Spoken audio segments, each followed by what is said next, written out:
Halo, apa kabar? Hari ini kita akan membahas tentang sejarah sistem informasi dan penerapannya, yaitu agribisnis, salah satu contoh e-commerce. Sebelum itu, saya akan memperkenalkan diri terlebih dahulu. Nama saya Imadi Pasha Winumerta dengan NIM 19506607011111001 dari jurusan Teknik Industri Universitas Brawijaya. Pembahasan kita hari ini yang pertama itu sistem informasi, di mana kita akan membahas tentang pengertian sistem informasi, komponen, kegiatan, dan aplikasinya. Lalu yang kedua adalah sejarah sistem informasi, yaitu perkembangan sistem informasi dari waktu ke waktu. Yang ketiga ada e-agribisnis, yaitu latar belakang, perkembangan, dan kendala e-agribisnis. Pengertian sistem. Menurut Salisbury, sistem merupakan sekelompok bagian atau komponen-komponen yang bekerja sama sebagai satu kesatuan fungsi. Sedangkan informasi merupakan data yang diolah sehingga dapat dijadikan dasar untuk mengambil keputusan yang tepat. Berangkat dari kedua pengertian tersebut, sistem informasi dapat diartikan sebagai suatu sistem yang dibuat oleh manusia yang terdiri dari komponen-komponen dalam organisasi untuk mencapai satu tujuan, yaitu menyajikan informasi. Kemudian ada komponen sistem informasi. Yang pertama itu hardware. Hardware contohnya itu seperti komputer, printer, keyboard, mouse, dan lain sebagainya. Lalu yang kedua adalah software. Software merupakan kumpulan dari perintah atau fungsi yang ditulis dengan aturan tertentu untuk memerintahkan komputer melaksanakan tugas tertentu, seperti contohnya software pengolahan data SPSS. Kemudian ada data. Data merupakan komponen dasar dari informasi yang akan diproses lebih lanjut untuk menghasilkan output berupa informasi.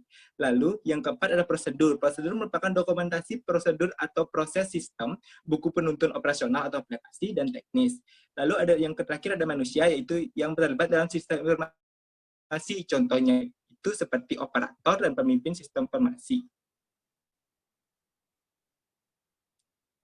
Kegiatan sistem informasi. Yang pertama ada input, yaitu menggambarkan suatu kegiatan untuk menyediakan dan untuk diproses. Yang kedua ada proses, yaitu menggambarkan bagaimana itu menghasilkan suatu informasi yang akan ditambah. Kemudian output, yaitu suatu kegiatan untuk menghasilkan laporan proses yang telah dijalankan.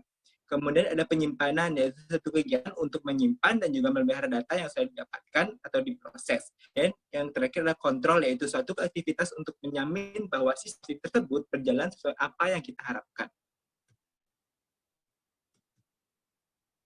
Kemudian aplikasi sistem informasi yang pertama itu ada di pengelolaan data, contohnya itu ada electronic data processing, manajemen information system, dan lain sebagainya.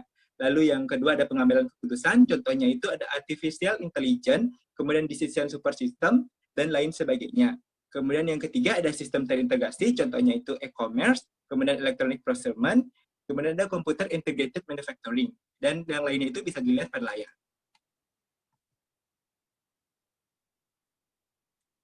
Sejarah sistem informasi.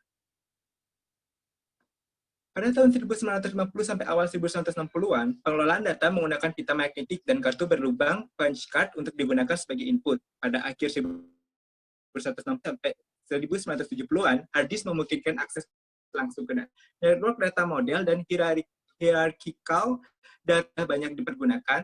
Tetcode memperkenalkan relational data model dan pengelolaan transaksi dengan performansi. Pada tahun 1980-an, penelitian relasional prototype mulai dikembangkan di sistem komersial atau bisnis. Kemudian SQL yang menjadi standar baku industri, sistem data paralel dan terdistribusi, lalu sistem data juga bersifat object-oriented. Pada tahun 1990-an, aplikasi decision support, sistem dan data mining, kemudian kapasitas penyimpanan sudah mencapai multi terabyte, kemudian mulai dikembangkannya web commerce. Pada tahun 2000-an, XML dan XQuery menjadi standar baku, dan yang kedua itu administrasi basis data terotomasi. Lalu ada agribisnis, yang merupakan contoh dari e-commerce, di mana latar belakang dibentuknya agribisnis itu di mana luas lahan pertanian Indonesia yang relatif luas dan hasil produksinya yang tinggi, sumbangan PDB yang relatif masih tinggi, yaitu sekitar 13,4%, lalu sektor pertanian yang mampu menyerap banyak angkatan kerja, contoh sebesar 42,3 juta atau 44,5% dari jumlah angkatan, dan keterkaitan sektor pertanian dengan sektor lainnya, sehingga jika sektor pertanian maju, maka otomatis sektor lainnya akan terdorong ikut maju juga. Kemudian ada manfaat dari agribisnis. Yang pertama itu mengurangi biaya, kemudian menghemat waktu, mengintegrasikan supply chain secara lebih mudah dan singkat, menjadikan ajang promosi yang mendunia dengan biaya yang relatif murah, memperpendek waktu produk cycle, dan meningkatkan customer loyalty. Lalu ada perkembangan agribisnis pada tahun 2009. Agromaret merupakan e-marketplace pertama yang berdiri di Indonesia. Dilanjutkan pada tahun 2013, pada bulan April, dibentuk e-marketplace bernama Lovemart.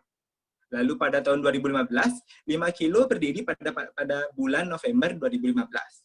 Pada 2016, Lovemart yang tadi berdiri pada tahun 2013 melakukan rebranding menjadi Kecipir di awal tahun 2016, dan pada pertengahan 2016 dibentuk e-marketplace baru bernama Agribisnispedia.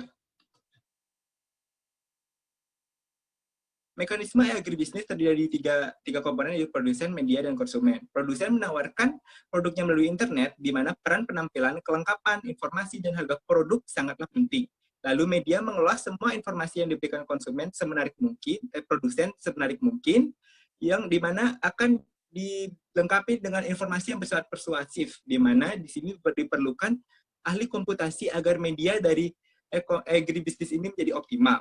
Lalu konsumen yang melakukan konsumsi di media terhadap produk yang ditawarkan produsen berhak mendapatkan informasi yang lengkap agar tidak kecewa di kemudian hari. Informasi ini dapat berupa harga barang, kualitas barang, cara pengiriman, cara pembayaran, dan lain sebagainya. Lalu ada kendala dari agribisnis. Kendalanya itu adalah kesulitan disebabkan ciri produk pertanian, tidak semua tersambung di internet, tidak semua software bisa mengakses agribisnis, tidak semua mempunyai kartu kredit, dan masalah keamanan cara pembayaran. Lalu ada tidak semua konsumen dapat melakukan transaksi dengan teknik agribisnis ini. Sehingga dari kendala-kendala yang muncul diharapkan dapat dicari solusi sehingga agribisnis ini dapat berjalan secara optimal dan menghasilkan hasil yang maksimal. Sebenarnya ada web dan network. Setelah munculnya beberapa e-marketplace, muncul beberapa web dan network. Contohnya itu bisa dilihat di layar, ada komoditas pertanian bunga dan tanaman, ada masing-masing alamat website-nya, obat-obatan tradisional, sarana produksi dan umum, dan juga ada agribisnis network berupa contohnya situ Avita, Agris, Agora, AIMS, dan lain sebagainya. Dan masing-masing dari agribisnis network ini memiliki tujuan masing-masing. Bisa dilihat pada layar.